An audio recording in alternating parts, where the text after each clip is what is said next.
Hello and welcome to the coronavirus update for the 4th of April 2020, where there are about 1.2 million cases, about a quarter of them in the United States, third of a million cases in the US, and 64,000 dead. And the ratio of these two numbers I've been keeping a tab on. It's basically the mortality rate. And the mortality rate is currently, as this one, it's currently about 5%. So it's actually been creeping up very slowly over the past few days. Now, I want to briefly thank all those who pointed out quite correctly the mistake that I had in yesterday's video, which I said that it was the governor of Florida who had finally introduced social distancing or similar because they'd only just found out that non-symptomatic people could spread the virus. Is something that's been known about for months, almost since it was first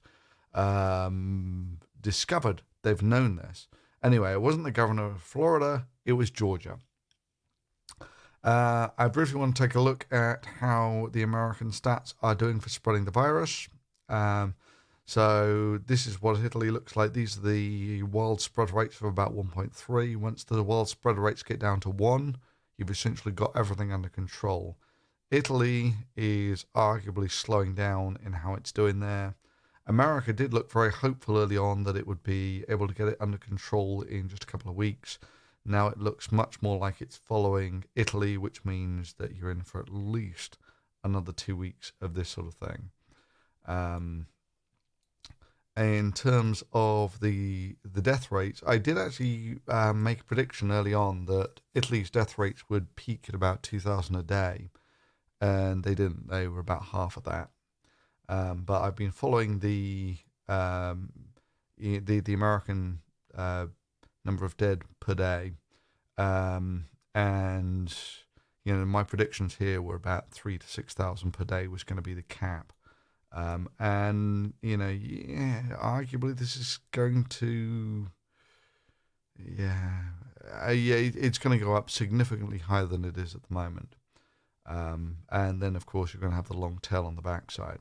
Anyway, that's not primarily what I wanted to discuss today. What I primarily wanted to discuss was masks.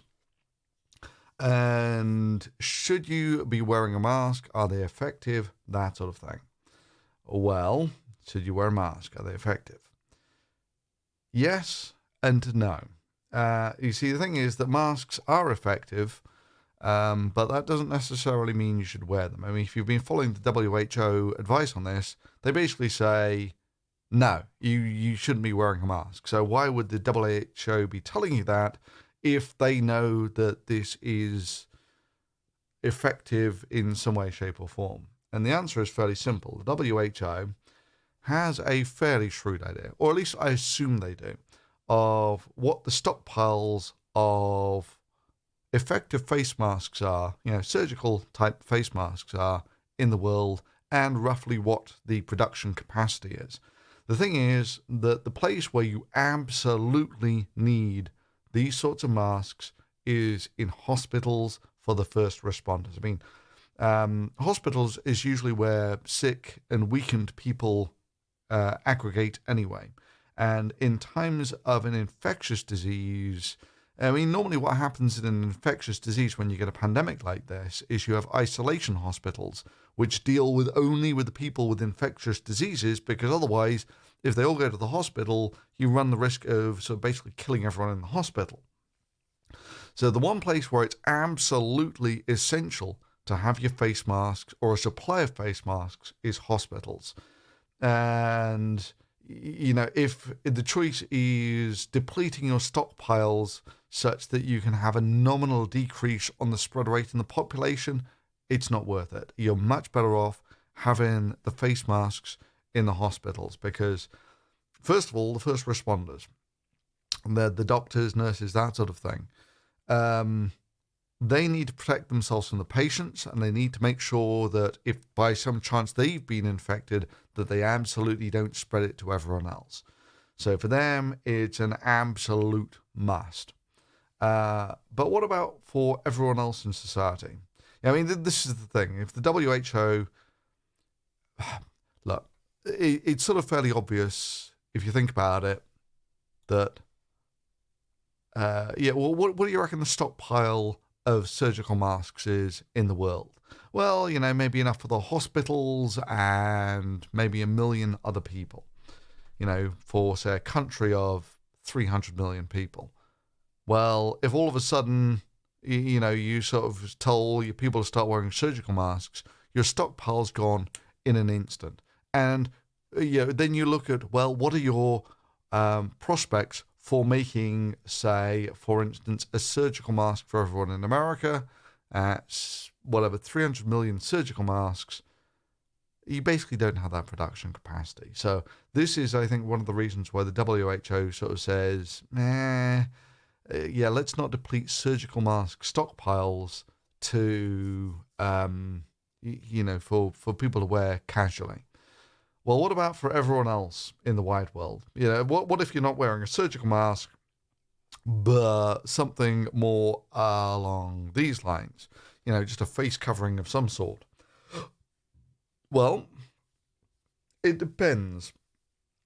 If you're infected, right, this is the thing. People mostly wear masks because they want to protect themselves. It's a fairly simplistic sort of thing that you don't want to get sick. You think you're wearing a mask to protect yourself. In reality, masks are much better at protecting other people. So if you're infected and you're coughing out virus, most of the virus doesn't stay airborne for that long unless you're in a close contact with someone who's coughing out virus particles. It's exceptionally unlikely that they're going to go from one to the other. However, but if you're coughing out great big blobs of virus particles, they land somewhere, they spread around, they've got quite a long longevity. They're viable for hours, certainly, outside of the body. And if someone touches those in that time, they run the risk of being infected. This is why I made the video about just how much these virus particles can get around. And really, the number one thing that you can do to protect yourself is not touch stuff. And this is one thing that these masks do that's quite good, is the mere fact that it's covering your face means you can't touch your mouth as easily. So even if these things were completely ineffective at stopping you breathing in and out stuff, the mere fact that if you've got contaminated hands, they stop you from touching your face, that's worthwhile. However, the main thing that they do is if you're infected but don't know you're infected, they stop you coughing out that stuff that would get all over the surfaces, and they would then go on to infect other people. So they stop you from infecting other people. In terms of how much they protect you, this one is highly questionable. If you're just out and about, like this guy here, the mask is almost pointless because, what's the concentration of viral particles in the air? It's pretty low. If someone's coughed out big globs of virus and you touch it, you can have millions of viruses on your little finger. Again, this is the video that I made that showed just how persistent these things could be on stuff that you touch. Anyway, so, that's some thoughts on if masks are worth wearing. And so maybe something to take on board. Hope you enjoyed that. If you did, give it a thumbs up, and I will see you next time.